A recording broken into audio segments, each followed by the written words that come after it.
मैं doctor Brajesh Gupta, consultant classical homeopath, Harshnagar Kanpur से। पिछले 10 साल से मैं कानपुर में कार्यरत हूँ और अपनी सेवा दे रहा हूँ। और मैं चर्चा जो कर रहा हूँ आज यहाँ पर, मैं बताना चाहता हूँ कि किस तरीके का काम हम लोग करते हैं और उसका रिज़ल्टेंट क्या है और किस तरीके से हम लोग इस चीज़ में सफलता प्राप्त कर रहे हैं। बेसिकली हम लोग होम्योपैथिक फिजिशियन हैं, लेकिन हम लोगों का जो काम करने का तरीका है वो क्लासिकल होम्योपैथी है। क्लासिकल होम्योपैथी होम्योपैथी से बहुत ज़्यादा कोई डिफरेंट नहीं है देखा जाए, लेकिन एक तरीके से क्लासिकल होम्योपैथी काफ़ी ट्रेडिशनल होम्योपैथी है और काफ़ी सैद्धांतिक है, यानी कि काफ़ी सिद्धांतों पर हम लोग अमल करते हैं और उस चीज़ को फॉलो करते हैं, तब जा कर के हम पेशेंट को देखते हैं और जो उसका निष्कर्ष या रिज़ल्ट निकलता है वो वाकई बहुत एक सुखद रहता है, या फिर कह सकते हैं कि बहुत एक हैप्पीनेस देता है कि कम से कम at the end of the day लगता है कि हाँ, कुछ वर्थफुल काम हमने किया। बेसिकली क्लासिकल होम्योपैथी में ये है कि, या फिर जब से हम यहाँ पर काम कर रहे हैं या देख रहे हैं कि होम्योपैथी में कितने भी लोग आते हैं, हम यहाँ से दवा ले रहे हैं या वहाँ से दवाइयाँ ले रहे हैं, हमको इतनी दवाई मिलती है, वहाँ पर उतनी दवाई मिलती है, डॉक्टर साहब आपके पास में दवाइयाँ ही ज़्यादा आप नहीं देते हैं और आप बात करते हैं कि आप बड़ी बीमारी ठीक करते हैं। तो इसके बारे में बता दूं, बेसिकली हम लोग जो है होलिस्टिक होम्योपैथिक क्लिनिक या फिर जो हमारा सेंटर है, हम लोग मुख्यतः जितने भी क्रॉनिक डिजीज़ेज़ हैं उन्हीं सब में अपनी सेवा दे पाते हैं और उन्हीं पर हम लोग का एक काम करते हैं। और क्रॉनिक डिजीज़ेज़ का जो स्कोप है काफ़ी बेहतर है क्लासिकल होम्योपैथी में, क्योंकि क्लासिकल होम्योपैथी में और क्रॉनिक डिजीज़ेज़ जो भी लंबे समय से बीमारियां चल रही होती हैं उसको हम लोग काफ़ी, अगर हम लोग पेशेंट आता है और उससे बातचीत करते हैं, उसकी हिस्ट्री लेते हैं, तो जो भी एक अंडरलाइंग कॉज है या फिर जो मूल कारण है उस बीमारी का, उसको समझने का प्रयास करते हैं। उसके अलावा जिस व्यक्ति में ये बीमारी है उस बीमार व्यक्ति के स्वभाव व्यवहार या फिर जो बेसिक कॉन्स्टिट्यूशनल ट्रेट है उसको समझने की कोशिश करते हैं और उसके बाद जो बीमारी हुई है उनका विश्लेषण कर इन तीनों चीज़ों का समन्वय ले करके जो हम लोग दवा का निर्धारण करते हैं वह अचूक दवा होती है, या फिर उसको कॉन्स्टिट्यूशनल मेडिसिन बोलते हैं। और इन कॉन्स्टिट्यूशनल मेडिसिन से काफ़ी हद तक इन क्रॉनिक डिजीज़ को रिवर्स करने में हम लोग को सफलता मिलती है, लेकिन ये एक थोड़ा सा लेंदी प्रोसेस हो जाता है। कई बार पेशेंट हम लोग को समय नहीं देता है, कई बार ऐसा हो जाता है कि काफ़ी पेशेंट रहते हैं तो हम लोग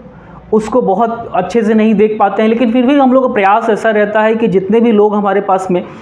क्रॉनिक डिजीज़ से पीड़ित हैं, आ रहे हैं, हम लोग उनका प्रॉपर केस टेकिंग कर लें, जिससे कि हम लोग को एक तरीके से root cause of disease find out कर सकें,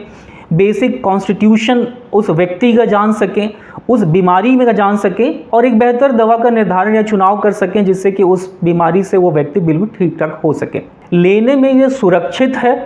कोई बहुत ज़्यादा हड़बड़ नहीं है कि आपको कब कब लेते रहना है, इसके कोई साइड इफ़ेक्ट्स नहीं हैं। और कभी भी आप कोई भी चीज़ लेंगे तो डेफिनेटली वो चीज़ आपके शरीर में जब भी जाती है तो आपके लीवर को डिटॉक्सिफाई करना पड़ता है और किडनी को फिल्ट्रेशन करना पड़ता है।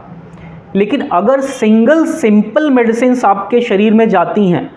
तो आपके लीवर के ऊपर कोई भी वर्कलोड नहीं पड़ता है, अन्यथा काम करने का कोई भी आपके किडनी के ऊपर भी फंक्शन या फिर दबाव नहीं जाता है। सिंपल डाइल्यूशन मेडिसिन्स हैं, या तो ग्लोब्यूल के फॉर्म में या ड्रॉप्स के फॉर्म में आप लीजिए और विकसित सुरक्षित रहिए और क्रॉनिक डिजीज़ से आप छुटकारा पा सकते हैं। आपको कोई भी बहुत ज़्यादा टॉनिक्स की आवश्यकता नहीं है। होम्योपैथी एक बहुत ही scientific system of the medicine है, जिसमें ही बहुत ही अच्छे तरीके से उस व्यक्ति को जो भी बीमारी से ग्रसित है उसको समझने का प्रयास किया जाता है। और जब हम उसको प्रयास करते हैं समझने का, तो उसके एक इंटरनल नेचर बिहेवियर को जानने की कोशिश करते हैं और उस बीमारी से ग्रसित उस व्यक्ति को पूर्णतः इलाज मिलता है और वो बिल्कुल सुरक्षित तरीके से क्योर हो जाता है। इसीलिए होम्योपैथी या क्लासिकल होम्योपैथी को ऐसा कहा जाता है कि बीमारी का नहीं, जो बीमार व्यक्ति है उसका इलाज होता है, ताकि जो भी मूल कारण थे वो नष्ट हो सके और बिल्कुल परमानेंट और जेंटली क्योर हो सके। हम लोग जिस प्रकार का इलाज करते हैं या जो मैं बात कर रहा हूँ बेसिकली क्रॉनिक डिजीज़ेज़ का, उसमें समझ सकते हैं कि जितने भी क्रॉनिक डिजीज़ेज़ हैं या फिर कैंसर पैलिएशन हो गया या फिर माइग्रेन की समस्या हो गई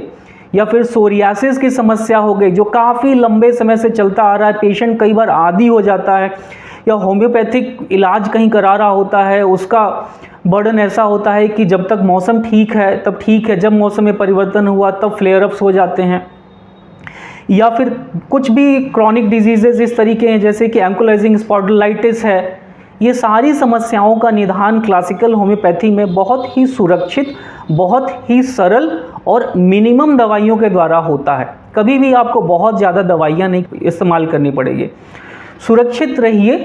स्वस्थ रहिए और एक क्लासिकल होम्योपैथी जो कि एक बहुत ही सुरक्षित और मिनिमम डोजेस पर आधारित, सिद्धांतों पर आधारित चिकित्सा पद्धति है, इसको अपनाइए। आप बेहतर रहेंगे और उम्मीद करते हैं कि आपकी बीमारी कभी भी फ्लेयर अप या बहुत ज़्यादा रीअकरेंस नहीं होगा कि आपने अभी होम्योपैथिक ट्रीटमेंट कराया है, ठीक हो गया, पता लगा कुछ महीनों बाद फिर से फ्लेयर अप हो गया, रीअकरेंस हो गया। अगर आपका इलाज होम्योपैथिक चिकित्सा पद्धति द्वारा सही से हुआ है और आपके सभी लक्षणों को और आपके व्यक्तिपरक कॉन्स्टिट्यूशन को कंसिडर किया गया है, तो अगर आपकी बीमारी ठीक हुई है तो रीअकर होने का उसका कोई बहुत ज़्यादा चांस नहीं है। हम यही पेशेंट्स को सबको गाइड करते हैं कि अगर हमारे पास में आप इस उम्मीद से आए हैं कि आप क्रॉनिक डिजीजेस जो भी हैं उससे आपको निदान मिल सके, छुटकारा मिल सके, तो मेंटली प्रिपेयर रहिए कि कम से कम एक न्यू पेशेंट को हम लोग देखने में आधा घंटा से 45 मिनट लगता है। उसके बाद ही हम लोग किसी दवा के निष्कर्ष पर पहुंच पाते हैं और बाकी उसके बाद के फॉलोअप फिर भी एक कन्वीनियंट रहते हैं कि हाँ, कम से कम हमको पता लगता रहे कि क्या क्या सिम्टम्स मूव हुए हैं या कितनी कमी आई है, तो ये एक सुरक्षित तरीके से आगे बढ़ता है। लेकिन बशर्ते है कि आप सारी चीज़ें डॉक्टर के साथ शेयर करिए कि आपका स्वभाव व्यवहार क्या है, पूर्व में आपको क्या क्या गंभीर बीमारियां हो सकती हैं,